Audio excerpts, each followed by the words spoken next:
Minsan di ba, gigising ka sa umaga, hindi mo alam kung saan kukuha ng pagkain, pero kailangan mo lumaban para sa pamilya, para sa pangarap. Ito para sa inyo, mga matatapang na hindi sumusuko kahit anong hirap.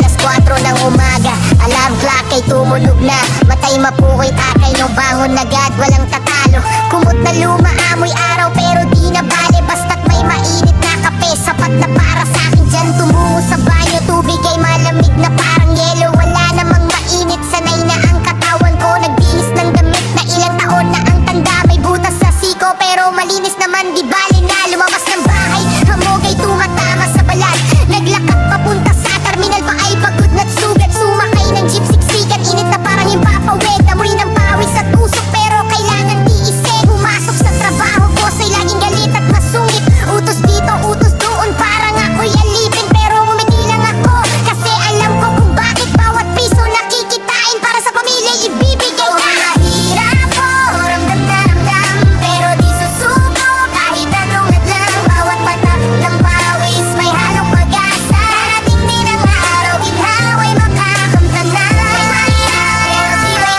loob. Kahit walang yaman, puso'y puno ng pag-ibig at kulay. Tuloy lang ang laban, habang pahabang lang. Dating ang tagumpay, yan ang aking pangalan.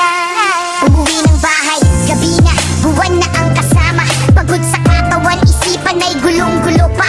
Nakita ko ang aking ina, nakaupo sa sulok, nag-aalala sa pera, sa utang na pilit binabayaran. Niyakap ko siya, sabi ko na kayang-kaya natin to. Ngumiti siya ng mapait pero may luha sa mata. Alam kong nahihirapan din siya pero di niya ipinapakita, dahil ayaw niyang makita kaming lumuluha at nawawalan ng pag-asa. Sumunod na araw, pareho lang ang takbo ng buhay, pero may bago namang hamon na darating at susubok. Minsan nagkakasakit, walang pambili ng gamot, tinitiis ang sakit, umaasa, nagagaling din ang pusa. Minsan napapata na nung sa langit, bakit ganito? Bakit ang iba'y mayaman, tayo'y puro hirap at gulo?